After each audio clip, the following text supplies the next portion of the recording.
حسین حسین حسین حسین اعوذ باللہ السمیع العلیم من الشیطان اللعین الرجیم بسم اللہ الرحمن الرحیم الحمد للہ رب العالمین والصلاة والسلام علی النبی الأمی المکی المدنی القرشی التہامی الصادق الامین الذي ختم به النبیین وارسلہ رحمة للعالمین البشیر المسدد والنذیر المؤید والسید الممجد ابی القاسم محمد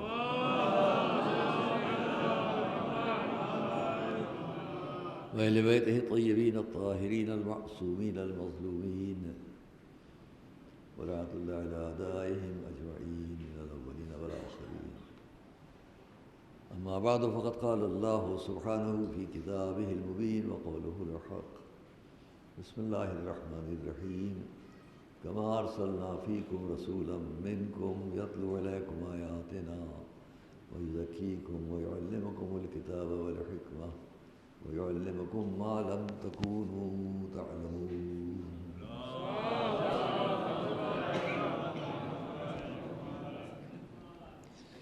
عزیزان گرامی، ہمارے سامنے موضوع اہل بیت اطہار علیہم السلام اور قرآن مجید. اس پر آپ کے سامنے آج اس 5ویں گفتگو میں ہم نے رخ بدلنے کا وعدہ کیا ہے، اسی پر عرض بھی کریں گے آپ سے. پہلی بات ہم تمہیداً اتنی کہہ لیں آپ سے کہ اہل بیت اطہار کا قرآن مجید سے جو ربط اور رشتہ ہے وہ کس بنیاد پر ہے، اور خود قرآن کا ہم سے اور آپ سے جو ربط اور رشتہ ہے وہ کس بنیاد پر ہے. یہ باتیں ذرا ہمارے اور آپ کے لیے لائق فکر ہے. ہم اپنی جگہ یہ سب تو کہہ لیتے ہیں کہ لا رطب ولا یابس الا فی کتاب مبین. قرآن کی اس آیت پر ہمیں پورا یقین ایمان بھروسہ کہ سارے امور سارے علوم اس قرآن میں ہیں. لیکن ہم اور آپ بھی سمجھ سکتے ہیں کہ نہ تو قرآن ہم سب کو سارے علوم میں ماہر بنانا اور عالم بنانا چاہتا ہے. یہ ایک انسان جو اس فرش پر بیٹھا ہے یا جہاں جائے وہ سارے علوم کا ماہر ہو جائے، یہ تو نہیں ہے. پھر کیا ہے؟ ایک ایسی مکمل بات سامنے رکھیں جس کو ہم سمجھیں کہ یہ ہم سب کے لیے ہے.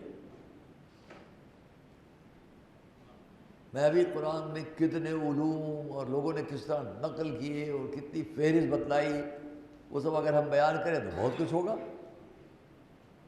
لیکن وہ ہمیں آپ سے بیان نہیں کرنا ہے. یا اسی طرح حضور کے گھرانے کے افراد، جب ہم اور آپ عقیدت پہ محبت پہ یہ جملہ نقل کرتے ہیں کہ مولا نے فرمایا جو چاہے پوچھ لو، تو سامنے مجمع میں جس معیار کا بھی جو ہو وہ پوچھ سکتا ہے. جس علم، جس مذہب، جس دین، جس پیرائے، جس معیار کا بھی جو شخص ہو وہ پوچھ سکتا ہے. ہم کو اور آپ کو یہ بتانا نہیں مقصود ہے کہ تم بھی ایسے ہو جاؤ. غور کر رہے ہیں آپ؟ نہ، ہمیں قرآن یہ کہہ رہا ہے کہ جو کچھ ہمارے پاس ہے سب سیکھ لو. نہ مولا علی یہ فرما رہے ہم سے اور آپ سے جیسا میں ہوں بالکل ویسے ہو جاؤ. صلوات پڑھیں.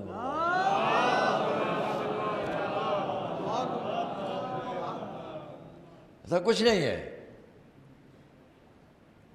میں آپ کے سامنے قرآن کریم کی آیات اس موضوع پر مختلف کتابوں کو دیکھ کر کچھ بات کر رہا ہوں. یہ ہمارے سامنے ہمارے عزیز بھائی بیٹھے ہیں جناب ڈاکٹر اظہر صاحب، مومن ہیں، بڑے گھرانے کی فرد ہیں. ان کے والد مرحوم، ان کے سامنے ہم بہت بچوں کی طرح کھیلتے ہوئے جائیں اور یہ ضد کریں اور وہ ضد کریں.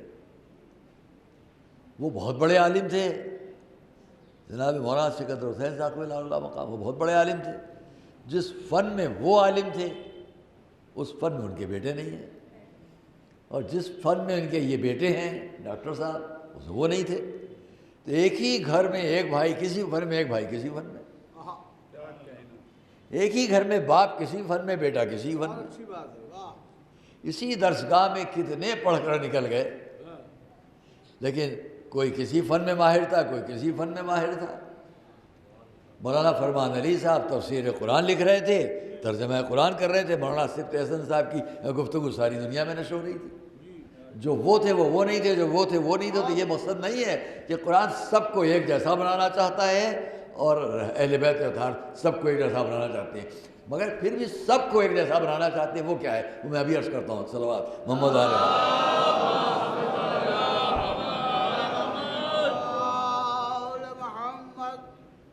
قرآن بھی چاہتا ہے تم سب ایک جیسے ہو، علم میں نہیں، فن میں نہیں، قابلیت میں نہیں، مال دولت میں نہیں. بہت آسان سی بات ہے. جب اس نے سارے انسانوں کو ایک جیسا شکل میں نہیں بنایا،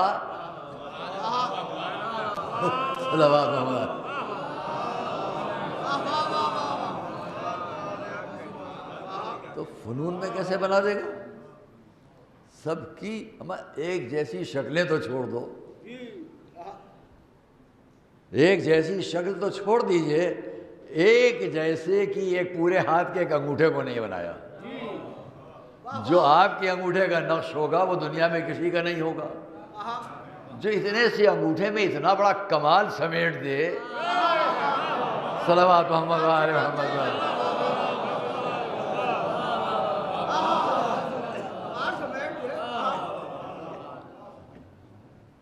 خیر، تو اگر ہم یہ بات کریں آپ سے، یہ گفتگو بہت طولانی ہو جائے گی، میری بات رہ جائے گی جو مجھے عرض کرنا ہے. لہذا بات ختم کرتا ہوں کہ کس بات میں سب کو قرآن بھی اہل بیت بھی چاہتے ہیں ایک جیسے ہو جاؤ. وہ میں یہی ختم کر دوں ایک لفظ کے ساتھ. سارے انبیاء اور رسول کس لیے بھیجے گئے؟ تمام انبیاء اور رسول کس لیے بھیجے گئے؟ ہمیں اور آپ کو اچھا انسان بنائے. بات مختصر، ہمیں اور آپ کو اس سوسائٹی، اس سماج، اس دنیا، اس زندگی، اس زمین پر اچھا انسان بنا دیں. اور یہ اچھا انسان بنے گا کیسے؟ اچھا انسان کیسے بنے گا؟ بھائی یہ بات یاد رکھیے گا. اس کے بعد میں اپنی دوسری گفتگو شروع کرتا ہوں. ساری دنیا کا ہر انسان جس پر رسول انبیاء سب آئے، ہمیں اور آپ کو کیا بنانے کے لیے آئے؟ پاک نفس بنانے کے لیے آئے. صلوات محمد علیہ. لَيُزَكِّيهِمْ لَيُزَكِّيكُمْ. تمہارے نفس کو پاک کرنے کے لیے، ان کے نفوس کو پاک کرنے کے لیے. نفس کو اچھا بنا لو تو ساری دنیا اچھی بنتی چلی جائے گی. جب وہ ہمارے نفوس کو اچھا بنانے کے لیے آئیں گے تو ان کو بھی کیسا نفس ہونا چاہیے؟ ہمارا نفس جو اچھا بنانا چاہے اس کا نفس بھی کیسا ہونا چاہیے؟ ایسا ہوگا کہ میدان میں آئے تو نفس رسول کہلائے، بستر پر جائے تو نفس اللہ کہلائے. صلوات محمد علیہ محمد.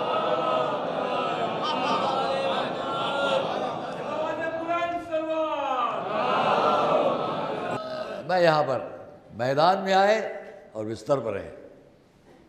بستر پر آئے تو اب میں آپ کے سامنے یہاں پر بہت زیادہ وقت نہ لیتے ہوئے، یہ کتاب ہے علماء اسلام میں بہت معتبر ہے، تاریخ ابن الوردی.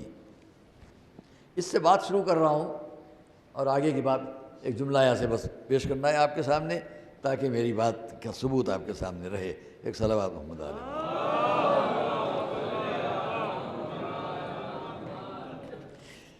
خالی اتنی سی بات ہے کہ ہمارے حضور نے 13 سال تک مکے کی تبلیغ کو پیش کرنے کے بعد مکے کو چھوڑا. جب 13 سال، ایک جملے کے لیے ذہنت دے رہا ہوں جس کو سارے عالم اسلام مانتے ہیں، بہت سے لوگ جلدی سے کنائی کاٹ کے نکل جاتے ہیں جب شب ہجرت کی بات آتی ہے، جو میں یوں ہی نہیں کہہ رہا ہوں، لکھنؤ کی زبان میں کنائی کاٹ کے نکل جانا۔ بہت سے مورخین کو دیکھا، بہت سے لوگوں کو دیکھا، بہت سے محدثین اور روات کو دیکھا میں نے، کیا کر رہے ہیں آپ؟ شب ہجرت حضور نے مکے کو چھوڑا 13 سال، 40 اور 13 43 سال، 43 سال میں سے بھی 3 سال مائنس کر دیجئے جناب ابو طالب کی وفات کو، حضرت خدیجہ کی وفات کو۔ اب حضور مکے کو چھوڑ رہے ہیں، کیوں چھوڑ رہے ہیں اور کس طرح چھوڑ رہے ہیں، اس پر نظر ڈالو۔ آگے ایک بات ابھی عرض کرتے ہیں، کیونکہ میرا وعدہ ہے کہ آج میں آج سے کچھ جنگوں کے بارے میں بات کروں گا، مگر اسلامی جنگ کیا سبق دیتی ہے اور کیا سکھاتی ہے اس کی بنیاد میں یہاں پیش کر رہا ہوں، اس لیے اس کو میں سامنے لایا ہوں۔ یہ تاریخ ابن الوردی بہت بڑے مورخ گزرے اور انہوں نے یہ لبنان کی چھپی ہوئی کتاب ہے اور اس کے میں عین جو الفاظ ہیں وہ نقل کر دوں۔ وَلَمَّا عَلِمَتْ قُرَيْشٌ أَنَّهُ قَدْ صَارَ لَهُ صلی اللہ علیہ وسلم انصار وَأَنَّ أَصْحَابَهُ بِمَكَّةَ قَدْ لَحِقُوا بِهِمْ، جب مکے کے لوگوں نے سن لیا کہ اصحاب بہت سے ہو گئے، مدد کرنے والے بہت سے ہو گئے رسول کے لیے، اور ان کے اصحاب جو ہیں وہ ابھی مکے میں اور ان سے ملنے والے ہیں، خافوا من خروجہ الی المدینہ، تو ڈرے کہ یہ مدینہ کی طرف چلے جائیں گے، یہ اب مکہ چھوڑ مدینہ چلے جائیں گے، ڈرے مکے کے لوگ جو دشمن ہیں، جو مخالف ہیں۔ فاتفقوا ان یاخذوا من کل قبیلۃ رجلا لیضربوه بسیوفہم ضربۃ واحدہ، اور ان میں سے ہر ایک نے سب نے مل کر اس بات پر اتفاق کر لیا۔ میں اس کو مختلف طریقوں میں پڑھا کرتا ہوں، آپ بھی سنا کرتے ہیں، لیکن اس کو اس انداز میں سن لیجیے جس طرح یہ لکھ رہے ہیں۔ سب نے اس بات پر اتفاق کر لیا کہ یاخذوا من کل قبیلۃ رجلا، اپنے ہر قبیلے سے ایک آدمی کو لے، ہر قبیلے سے مکے کے لوگ اتفاق کیا، انہوں نے مجمع جمع کیا، ہر قبیلے سے ایک آدمی کو لیں، لیضربوہ بسیوفہم ضربۃ واحدہ، تاکہ ان میں سے ہر ایک ضرب رسول پر لگائے، وَيَضِي دَمَهُ بین القبائل، تو ان کا جو خون ہے وہ سب کے درمیان چلا جائے۔ وَبَلَغَهُ صلی اللہ علیہ وسلم ذَلِكَ فَأَمَرَ عَلِيًّا، حضور کو یہ خبر مل گئی، آئیے آرام سے، حضور کو یہ خبر مل گئی کہ ان لوگوں نے یہ سازش کر لی ہے۔ بہت توجہ کرنا، یہ ہم نے علماء اسلام میں بہت بڑا مورخ اب کیا لکھ رہا ہے یہاں پر، وَبَلَغَهُ صلی اللہ علیہ وسلم، جو وہ لکھتے ہیں ہمیشہ یہ لوگ، ذالک، رسول تک یہ خبر پہنچ گئی، فَأَمَرَ عَلِيًّا، یہاں سے کنائی کاٹ کے نکلتے ہیں، جو یہاں یہ لکھ رہے ہیں، تاریخ ابن الوردی، یہ اس کا لکھا ہے سامنے، بقیت و خبر الہجرہ۔ یہاں پر کیا ہے، جب رسول کو خبر ہو گئی تو آپ نے کیا کہا، کیا فرمایا آپ نے، فَأَمَرَ عَلِيًّا أَنْ يَنَامَ عَلَى فِرَاشِهِ، علی کو حکم دیا میرے بستر پر سو جاؤ، صلوات پڑھیں محمد علیہ وسلم۔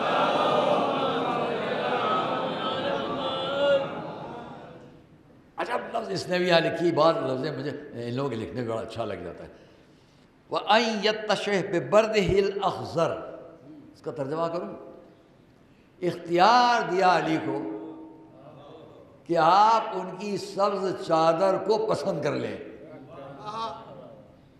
کتنی محبت ہے، آپ خود پسند کر لو جو چادر ہے، یہ سبز والی سب سے اچھی ہوگی، اس کو پسند کر لو۔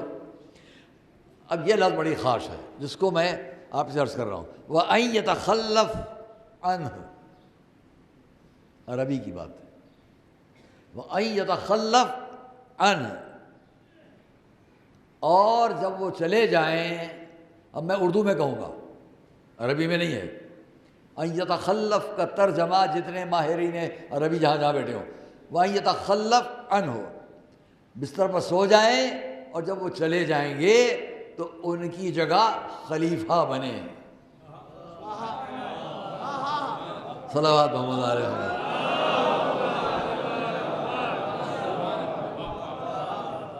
ان کی خلافت کریں، اردو والی خلافت نہیں، عربی والی، ان یتخلف عنہ، لیؤدی ما کان عندہ صلی اللہ، بس میں اس کو بند کرتا ہوں، ویؤدی یتخلف عن لیؤدی ما کان عندہ صلی اللہ علیہ وسلم من الودائع الی اربابها۔ ترجمہ کیا ہے؟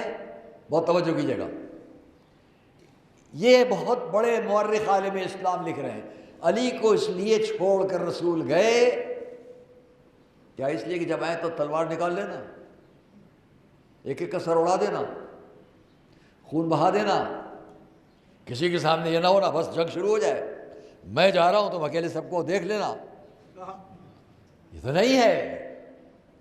لکھ رہے ہیں وہ اس لیے بستر پر سلایا کہ جب وہ چلے جائیں تو ان کی نیابت میں وہ تمام امانتیں جن لوگوں کی ہیں وہ انہیں پہنچائیں۔ اسلام امانت گزار دین ہے، امانت چھیننے والا دین نہیں ہے۔ صلوات محمد و آل محمد پر۔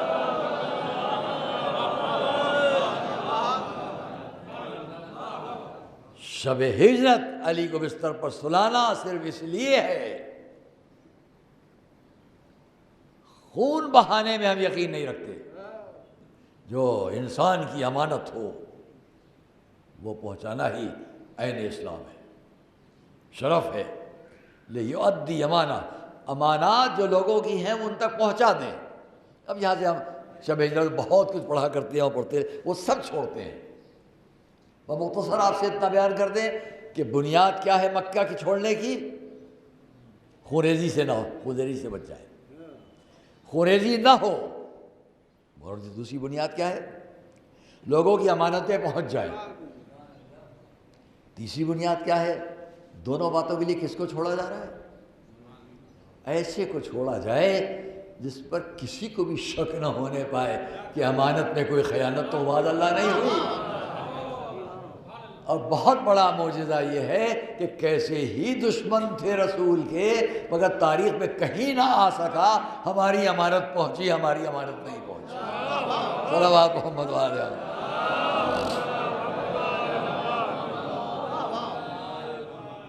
یہاں بہت سے واقعات بھی تھے جو میں کبھی شاید کہہ چکا ہوں، عرض کر چکا ہوں، اسے چھوڑتے اب آ گئے رسول مدینے میں، میرے رب کے مولا بھی مدینے میں، ہجرت ختم ہوئی، سب آ گئے مدینے میں۔ 2 سال نہیں گزرے تھے، مکے میں انہوں نے کہا یہ تو نکل گئے۔ جو لوگ یہ سمجھیں کہ اسلام قتل و خوریزی کے لیے ہے، ایسا نہیں ہے۔ حضور نے مکے کو کیوں چھوڑا کہ قتل و خوریزی کا الزام نہ آنے پائے۔ اب اگر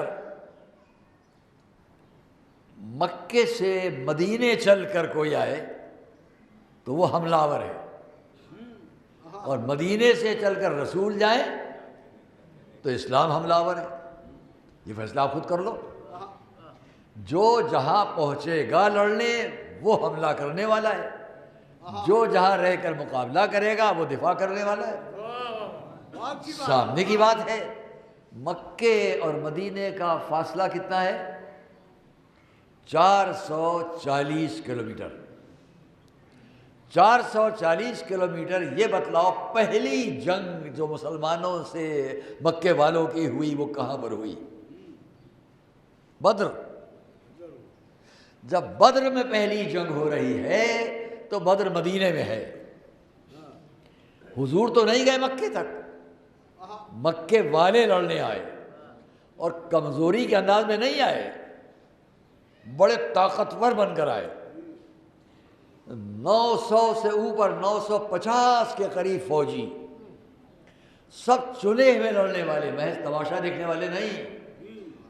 جیسے کہ مشہور ہے کہ ابو سفیان نے کوشش کی چاروں طرف کے بڑے بڑے قبیلوں میں جا کے محنت کی کہ چلو چلو چلو مقابلہ کرنا ہے۔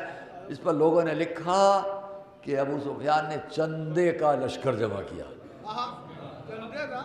صلوات محمد علیہ وسلم۔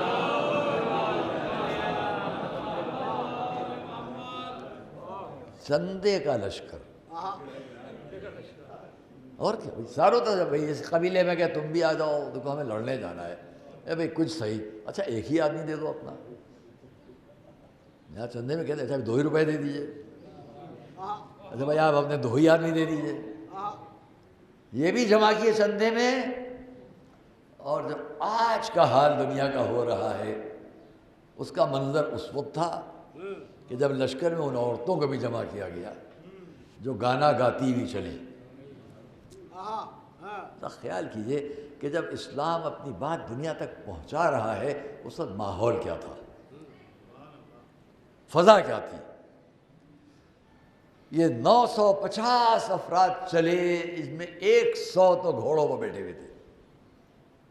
اس زمانے میں غربت، فقر سب طرف، لیکن وہاں ان کے لیے نہیں تھا۔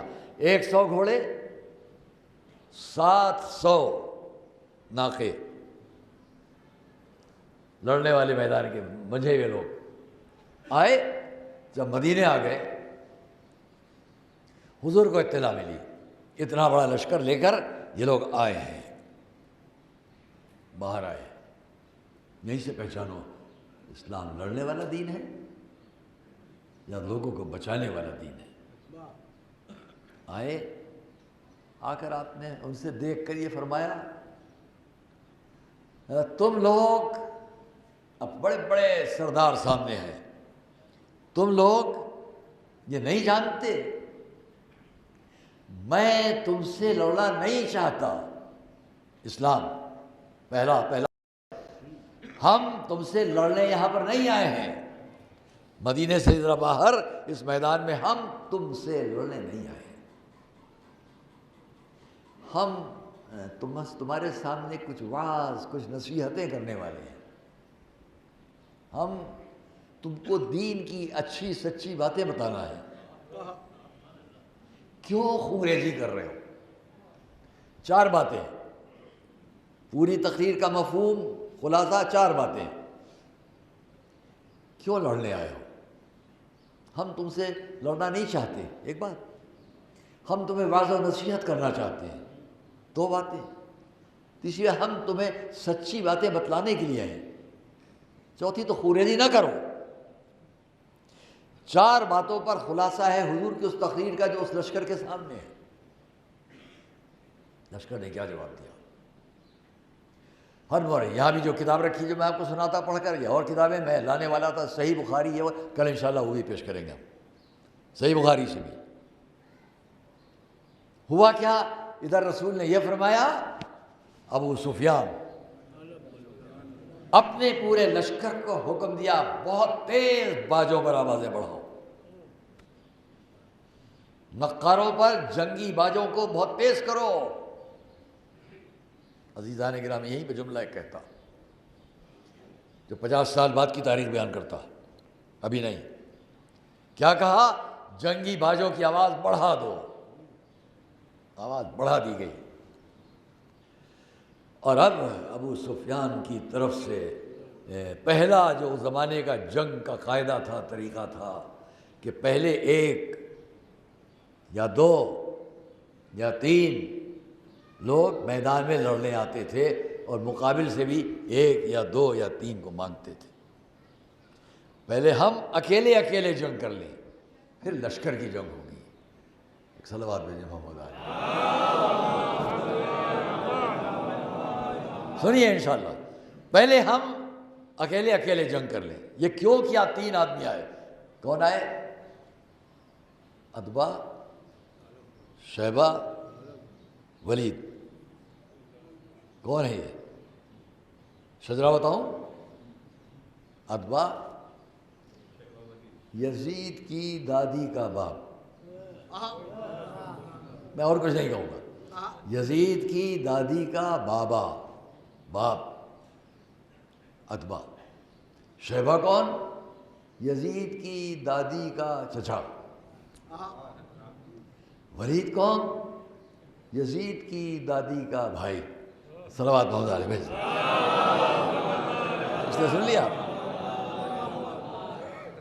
یہ رشتہ سن لیجئے۔ ہمارے بچے بیٹھے ہوئے ہیں، کئی مرتبہ فرمائش کر چکے ہیں ہم سے ایک بات کی، اب ہم ڈھونڈ رہے ہیں کہ کیسے میں وہاں تک لے آؤں جہاں ان کی بات بھی ہو جائے۔ ان کی فرمائش ہے کہ میں حضرت امام سجاد صلی اللہ علیہ وسلم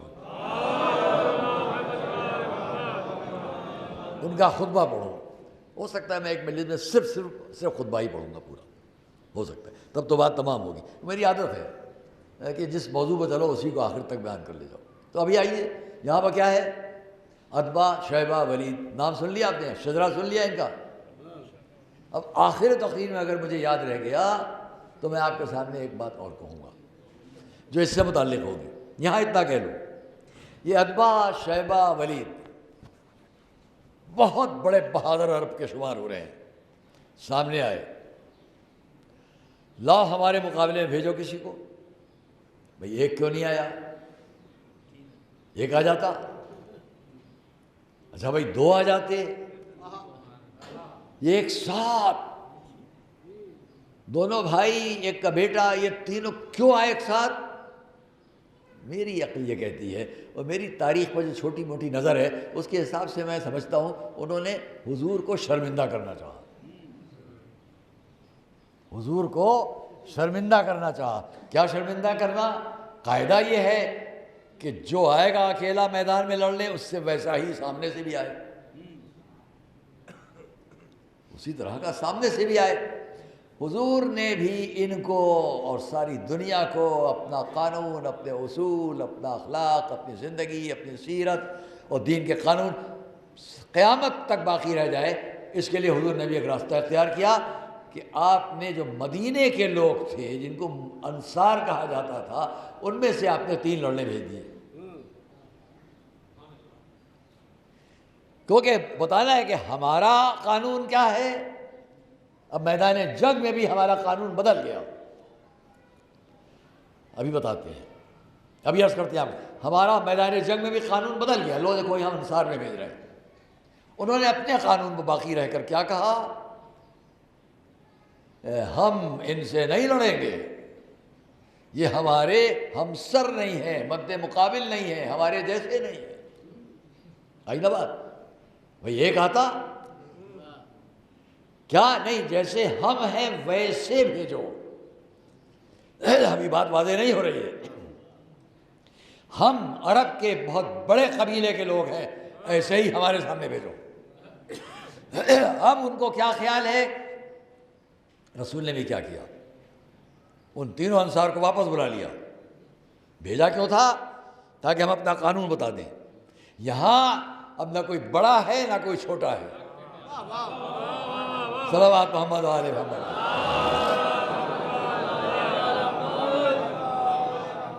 اس بات کو یاد رکھنا, اس لیے کہ بعد میں حضور کی پوری تبلیغی زندگی کے بعد جب فتح مکہ ہوئی ہے تب حضور نے ان سب کے درمیان خانہ کعبہ کے دروازے پر علی کے شانے پر ہاتھ رکھے اتنا فرمایا, میرے مولا اور جناب رسول خدا دونوں کھڑے ہوئے خانہ کعبہ کے دروازے پر, اور آپ نے لوگوں سے جو کچھ سوالات کیے ان سب کو چھوڑتے ہوئے اتنا کہتا ہوں, یاد رکھو آج سے تمہارے خاندانی غرور میرے پیروں کے نیچے ہے.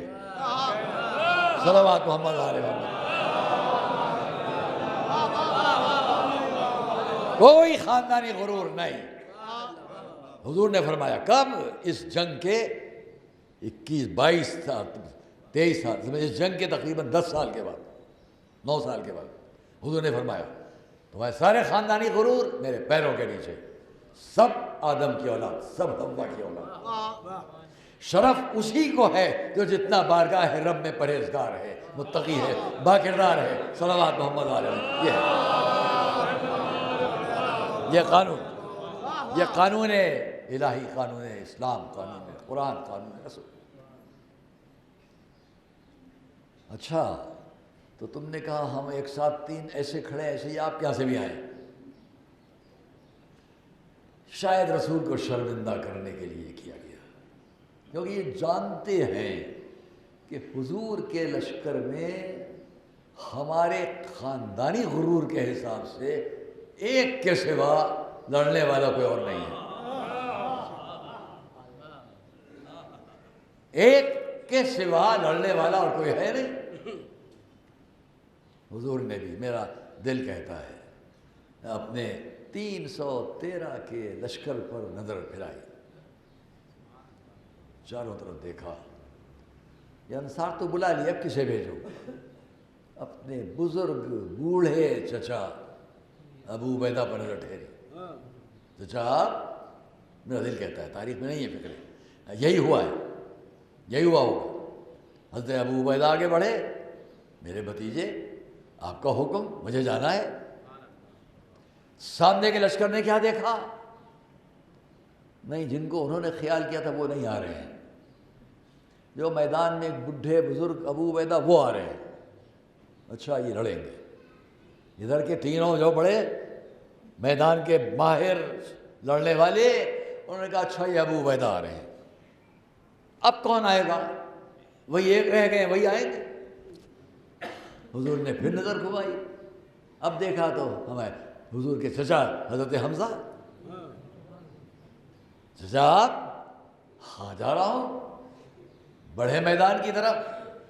مکے والوں نے دیکھا، جیسا خیال کیا تھا، جیسی توقع تھی وہی ہے، آ رہے ہیں سامنے سے، طویل القامت، ہرے و شانے، ایک جاہ و جلال رفتار میں، بے شک حمزہ ہے۔ اب سب نے طے کیا ہوگا اب کون آئے گا؟ اب تو ان کے پاس کوئی لڑنے والا نہیں، میدان کا کوئی تجربہ کار نہیں، سب سے بڑے تجربہ کار ہی حمزہ، سارے عرب میں جن کا شہرا، وہ ابو عبیدہ آ گئے، اب کون آئے گا؟ آج تک کبھی میدان نے جسے نہ دیکھا ہو تو ذہن میں بات کیسے آئے؟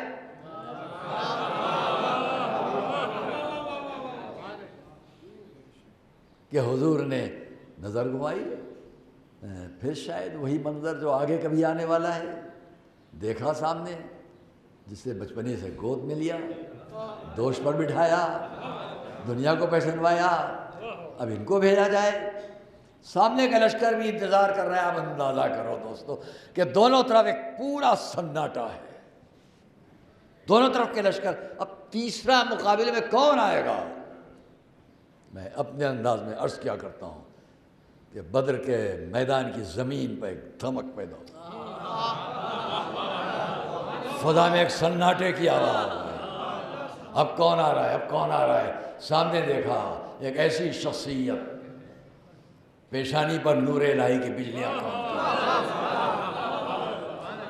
آنکھوں میں الہی قہر کی چمک، دونوں شانے جیسے پورے میدان کو سمیٹے ہوئے، ہاتھوں میں وہ تلوار جس کے دو منہ، جو دونوں منہ یہ بتلا رہے ہیں جو آتے جاؤ ہم تم کو ہنسی طرح ہضم کرتے چلے جائیں۔ دو دھاری تلوار ایک ہاتھ میں، بند مٹھی دوسرے ہاتھ میں، بتا رہی ہے تم سب کی روحیں یہاں بند ہیں۔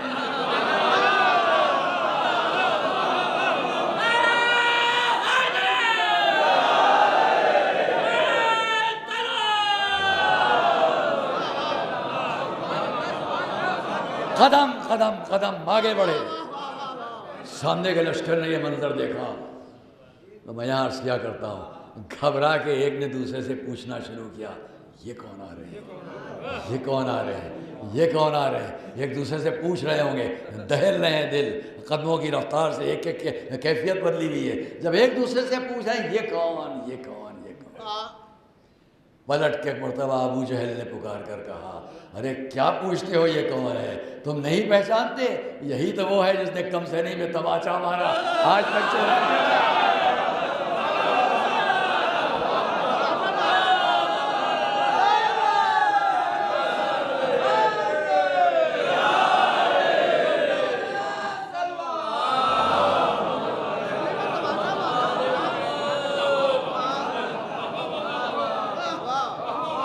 صلوات محمد والے محمد۔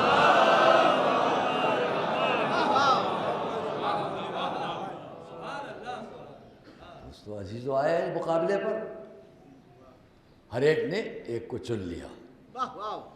ابو عبیدہ عتبہ کے سامنے، بزرگ، وہ بڑا یہ بزرگ۔ حضرت حمزہ شیبہ کے سامنے، محراب کے مولا ولید کے سامنے۔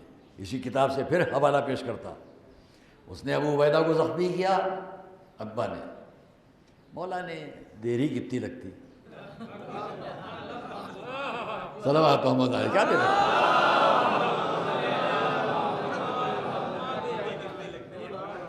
ولید کو اس کے انجام تک پہنچایا۔ ادھر دیکھا جناب حمزہ سے شیبہ کا مقابلہ۔ یہاں ہم نے بچپن میں کبھی اپنے کسی بزرگ استاد سے ایک جملہ سنا، تاریخ میں تو نہیں دیکھا ہم نے، لیکن وہ ہمارے ذہن میں حافظے میں اس وقت آ گیا ہے، وہ میں آپ سے بیان کر دوں کہ جب حمزہ کے قریب پہنچے مولا علی تو چونکہ جناب حمزہ کا قد طویل تھا تو انہوں نے اتنا کہا چچا ذرا سر جھکائیے. حمزہ نے آگے سر جھکایا، پیچھے سے مولا علی نے شہبہ کی گردن اڑائی.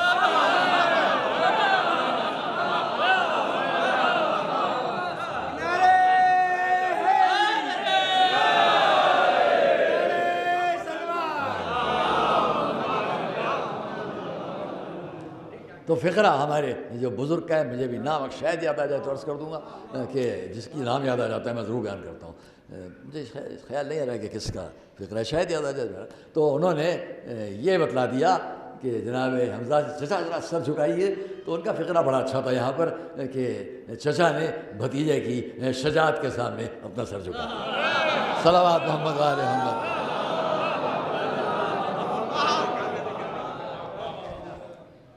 مولا بڑے ادھر جہاں حضرت ابو عبیدہ زخمی تھے جا کر اتباع کو بھی قتل کیا، ایک تلوار.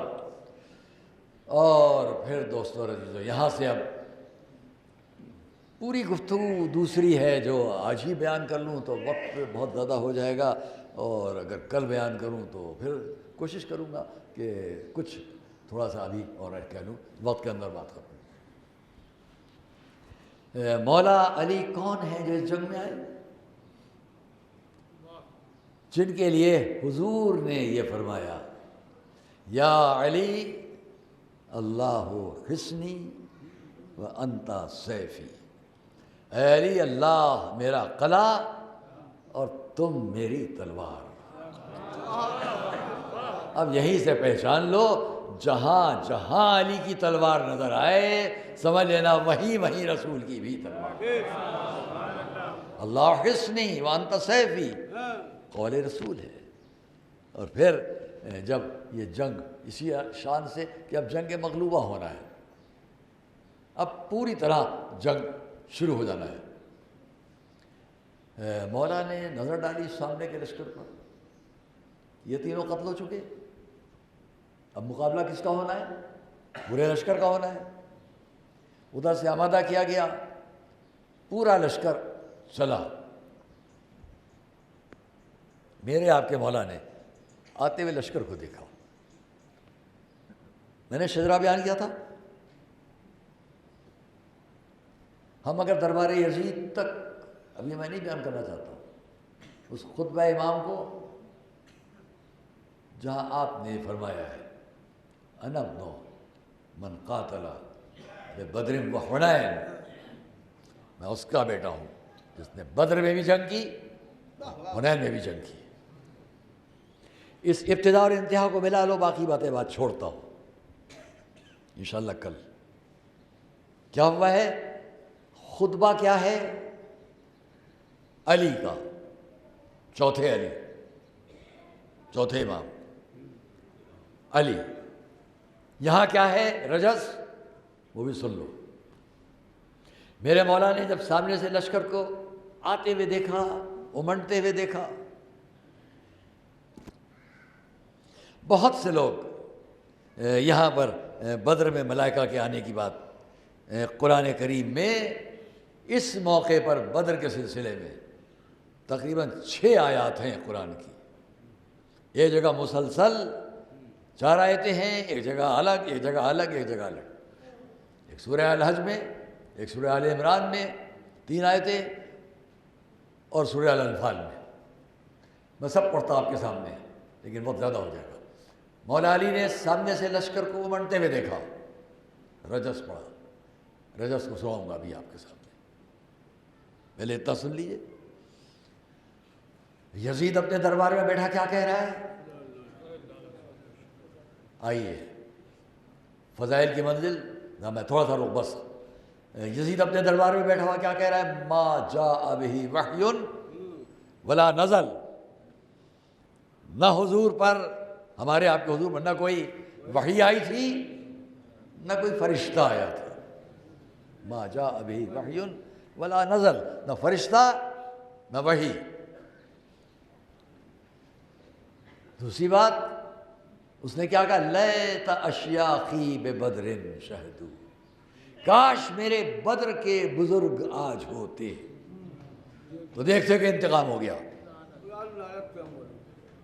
یزید فخر کر رہا ہے اس منظر پر جو وہاں ہے، اور اپنے بدر کے بزرگوں کو یاد کر رہا ہے کہ کاش وہ آج ہوتے۔ یہ جو 2 ہجری سے 10 تک 8 وہ ہو گئے، 50 یہ ہو گئے، 58 59 سال کے بعد، 59 سال کے بعد وہ اپنے بدر کی ان رشتوں کو یاد کر کے فخر کر رہا ہے۔ کون سے رشتے؟ اور کیا کہہ رہا ہے؟ نہ فرشتہ آیا نہ وحی آئی۔ بہت توجہ کرنا، آپ کے مولا کے رجس کا ایک فقرہ کہنے جا رہا ہوں جو پوری تاریخ کو نمایاں کرے گا۔ ایک فقرے سے پوری تاریخ نمایاں ہوگی۔ 2 ہجری جنگ بدر ہے، سن 61 میں جنگ کربلا ہے، جوڑ لو 59 سال تقریباً۔ 59 سال کے بعد وہ فخر کر رہا ہے اپنے بزرگوں کے انتقام پر۔ قرآن اور فرشتے یعنی جبرائیل اور وحی سے انکار کر رہا ہے۔ اب دونوں باتوں کو ملاؤ۔ جب بدر کے میدان میں سامنے کے لشکر نے ابو سفیان جو یزید کا دادا، اس کی دادی کی پوری خاندانی میں نے آپ سے کیفیت بیان کر دی۔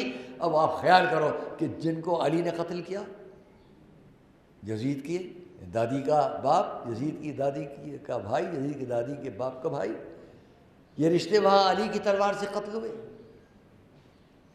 اب جنگ مغلوبہ ہوئی، دونوں طرف کے لشکر ایک دوسرے پر چلے۔ اس وقت تاریخ بیان کرتی ہے میرے آپ کے مولا نے اس کو نہ بھولنا، ایک مرتبہ تلوار جو ہاتھوں میں ہے بلند کی اور رجس پڑا۔ اس رجس کا فقرہ کیا ہے؟ پہلی جنگ فقرہ کیا ہے؟ وحی الہی اور رسول کی رسالت کو جھٹلانے والوں پر خدا کی لعنت۔ صلوات محمد علیہ۔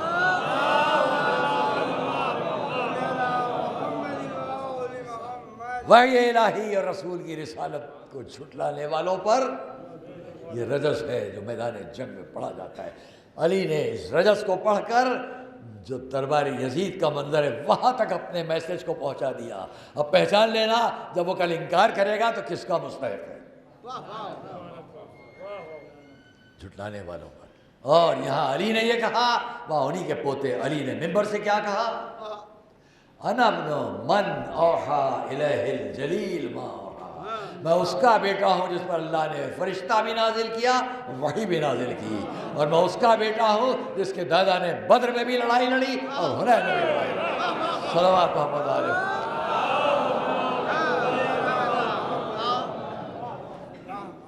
یزید ناکام ہے، تیری ساری کوششیں ناکام ہیں۔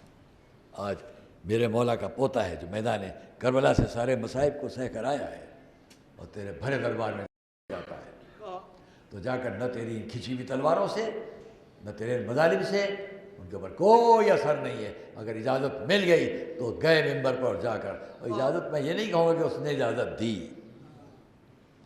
مجمع نے اتنا اصرار کیا کہ مجبور ہو گیا، سمجھ گیا اب بھی اجازت نہ دوں گا منبر پر جانے کی تو یہیں انقلاب آ جائے گا۔ یصرون، لوگ اصرار کر رہے ہیں اور وہ انکار کر رہا ہے۔ آخر کو اس نے کہا ہاں آپ ممبر پر جائیں، اور جب میرے اور آپ کے بیمار امام ممبر پر گئے تو سب کچھ فضائل رسول میں، اپنے بارے میں، اپنے مولا علی کے بارے میں سارے فضائل بیان کیے، پھر مصائب کو بیان کیا، اور مصائب میں بھی جو کچھ ہے وہ انشاءاللہ اگر موقع ہوا تو پھر کسی کو وہی خاندان، وہی گھرانہ کربلا میں 3 دن کا بھوکا اور پیاسا اپنے نانا کے نواسوں کے ساتھ کیا ظلم ہوئے؟ ایک امام حسن، امام حسین، عزیزان گرامی، چاروں طرف میدان کربلا میں یزیدی فوجیں۔ اس کو کسی نے لکھا، بڑے اچھے انداز میں لکھا کہ مولا ابو الفضل عباس ایک ایک کو میدان کی طرف بھیجتے تھے اور جب اس کی آواز بلند ہوتی تھی کہ آقا مدد کو آئے، تو ہم نے یہ نہیں دیکھا کہ مولا ابو الفضل عباس گئے ہوں اور لاشے کو اٹھایا ہو، زخمی کو اٹھایا ہو۔ جب دیکھا تو میرا آپ کا مظلوم امام مقتل کی طرف خود گئے، جو بھی گیا مقتل میں۔ خیال کیجئے کہ صرف چند دن پہلے ایک ماں، اس کا ایک بیٹا، اس کی ایک بہو اسلام لائے ہیں، لیکن جب میدان میں پکارا اس نے کہ مولا یہ اس کو یہاں سے میدان سے بلا لیجئے، اس کی حمیت، اس کی غیرت کون؟ وہاب۔ میدان جنگ ہے، جنگ کرتے کرتے آج تاریخ ہم تھوڑا سا اس کو بیان کر لیں۔ جنگ کرتے کرتے وہاب ایک ہاتھ کٹا، دوسرا ہاتھ کٹا۔ ہاں اتنا ضرور ہے کہ جب تک دونوں ہاتھ نہیں کٹے، جنگ کی، بے پناہ جنگ کی، اس کے بعد واپس آئے اپنی ماں کے پاس۔ تاریخ میں ہے کہ وہب کے زرہ کی کڑیوں سے جو تیر لگے ہوں گے اس سے زخم نکل رہا ہے، زخموں سے خون ابل رہا ہے، خون ابل رہا ہے، اور آئے وہب اپنی ماں کے پاس۔ مادر گرامی، آپ ہم سے اب راضی ہیں؟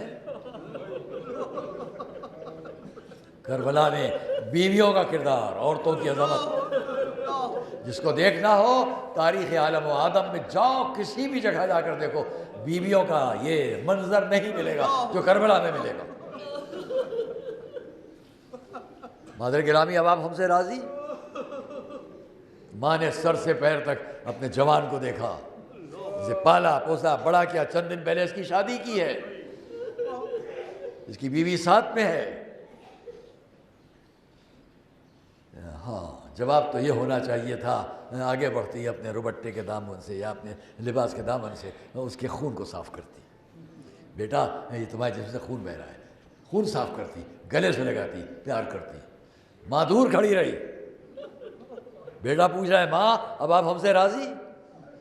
ماں کا جواب سنو، جواب کیا ہے؟ بیٹا تیری ماں اس وقت تک تجھ سے راضی نہ ہوگی جب تک تیرا سر میرے آقا بنثار نہ ہو۔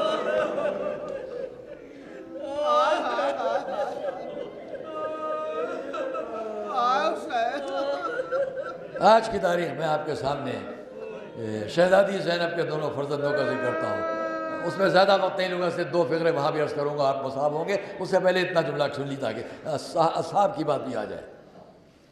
گیا فرزند، پھر میدان میں گیا، اور اب ایک ہاتھ کٹا، دوسرا ہاتھ کٹا، زوجہ دوڑی جا کر اس نے کھینچنا چاہا اپنے شوہر کو، یا اس کی طرف سے مقابلہ کرنا چاہا، تعریف میں کہ اپنے دانتوں سے اس کی ردا کو پکڑ کے کھینچنا شروع کیا، ایسا نہ ہو کہ نامحرموں کے مجمع میں یہ میری بیوی آ گئی ہے۔ مولا کو آواز دی، مولا اسے بلوا لیجیے، لیکن اسی عالم میں تاریخ میں کہ اس کو بھی شہید کر دیا گیا۔ زمین کربلا پر پہلی بیوی ہے جو شہید ہوئی، حضرت وہب بھی وہیں پر شہید ہوئے۔ دشمنوں نے کیا کیا؟ وہب کا سر کاٹ لیا، اور صرف اتنا ہی نہیں کیا، جو ماں سامنے کھڑی دیکھ رہی تھی اس کی طرف پھینک دیا گیا۔ میں یہاں کہا کرتا ہوں، اس ماں نے سر کو اٹھا لیا۔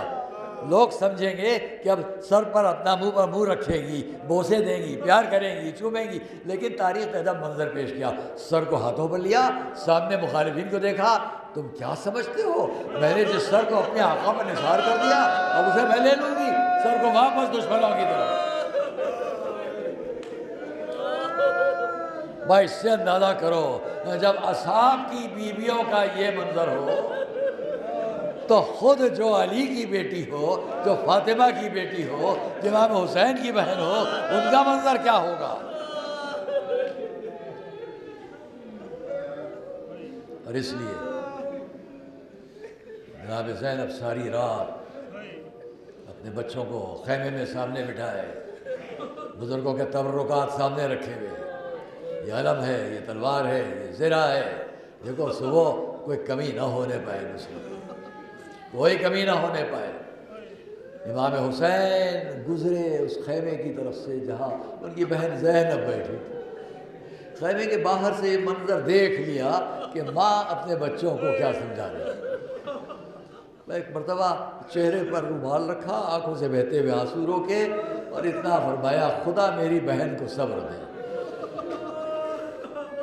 ہاں دوستو جی، صبح عاشور، عصر عاشور، وہ وقت بھی آیا کہ ایک ایک کا لاشا میدان سے لایا جاتا ہے۔ شہزادی زینب کبھی اس لاشے کے لیے، کبھی ایک لاشے کے لیے، کبھی علی اکبر کے لیے، اسی عالم میں تاریخ میں ہے۔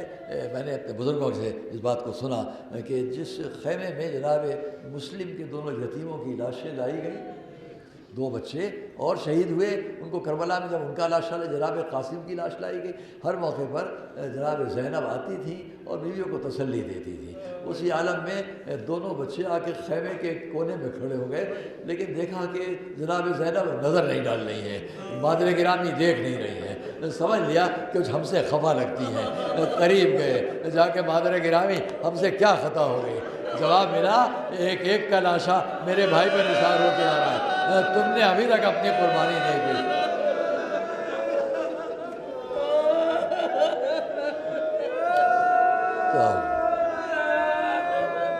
تاریخ میں ہے کہ جناب زینب نے جیسے ہی فرمایا، بچوں نے کہا مادر گرامی ہم سے نہ کہیے، ہم تو بار بار جا رہے ہیں لیکن آقا میدان میں جانے کی اجازت نہیں دیتے۔ کیسے اجازت ملی؟ ویسی میں بات ختم کروں گا۔ زینب تھی، خیمے میں آواز دی، ذرا میرے بھیا کو بلا لاؤ۔ امام حسین آئے در خیمہ تک، بھیا میرے بچوں کو جانے کی اجازت کیوں نہیں مل رہی ہے؟ امام ابھی سر جھکائے کھڑے ہیں۔ عجب فقرہ، شہزادی نے کہا، بھیا میں آپ کو مادر گرامی کے حق کی قسم دیتی ہوں، اس شہادت کو، قربانی کو قبول فرمائے۔ امام نے اجازت دی، دونوں میدان میں گئے۔ حضرت عون نے ایک رجس پڑھا، اگر تم انکار کرتے ہو، ان تنکرونی فابن جعفر، میں اگر تم مجھ سے انکار کرتے ہو کہ میں کون نہیں پہچانتے ہو، تو یاد رکھو کہ میں کس کا، عبداللہ ابن جعفر کا فرد ہوں۔